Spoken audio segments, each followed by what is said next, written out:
chapter 18. The whole assembly of the Israelites gathered at Shiloh and set up the tent of meeting there. The country was brought under their control, but there were still 7 Israelite tribes who had not yet received their inheritance. So Joshua said to the Israelites, "How long will you wait before you begin to take possession of the land that the Lord, the God of your ancestors, has given you? Appoint 3 men from each tribe. I will send them out to make a survey of the land and to write a description of it according to the inheritance of each. Then they will return to me. You are to divide the land into 7 parts. Judah is to remain in its territory on the south, and the tribes of Joseph in their territory on the north. After you have written descriptions of the 7 parts of the land, bring them here to me, and I will cast lots for you in the presence of the Lord our God. The Levites, however, do not get a portion among you, because the priestly service of the Lord is their inheritance. And Gad, Reuben, and the half-tribe of Manasseh have already received their inheritance on the east side of the Jordan.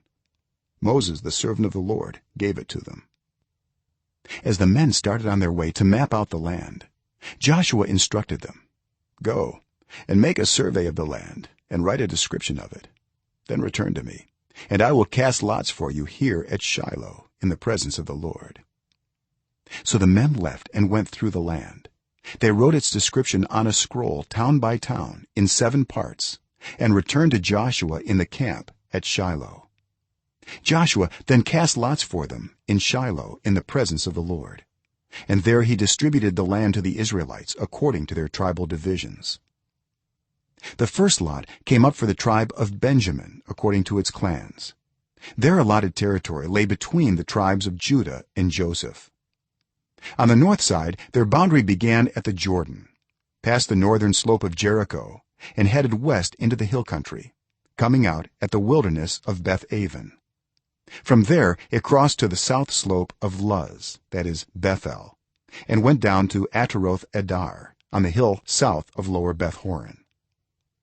From the hill facing Beth-horon on the south, the boundary turned south along the western side and came out at Kiriath Baal, that is Kiriath Jearim, a town of the people of Judah. This was the western side. The southern side began at the outskirts of Kiriath Jearim on the west, and the boundary came out at the spring of the waters of Nephtoah. The boundary went down to the foot of the hill facing the valley of Ben Hinnom, north of the valley of Rephaim. It continued down the Hinnom valley along the southern slope of the Jebusite city, and so to En-rogel. It then curved north, went to En-shemesh, continued to Geliloth, which faces the pass of Adumim, and ran down to the stone of Bohan son of Reuben. It continued to the northern slope of Beth-araba and on down into the Arabah. It then went to the northern slope of Beth-hoglah and came out at the northern bay of the Dead Sea, at the mouth of the Jordan in the south. This was the southern boundary. The Jordan formed the boundary on the eastern side. These were the boundaries that marked out the inheritance of the clans of Benjamin on all sides.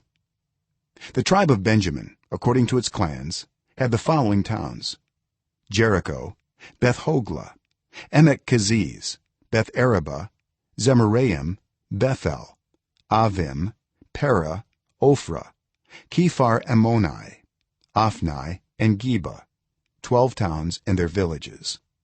Gibeon, Ramah, Beeroth, Mizpah, Kephirah, Moza, Rechem, Irpeel, Terala, Zelah, Haeleph, the Jebusite city, that is Jerusalem, Gibeah, and Kiriath, 14 towns and their villages. This was the inheritance of Benjamin for its clans.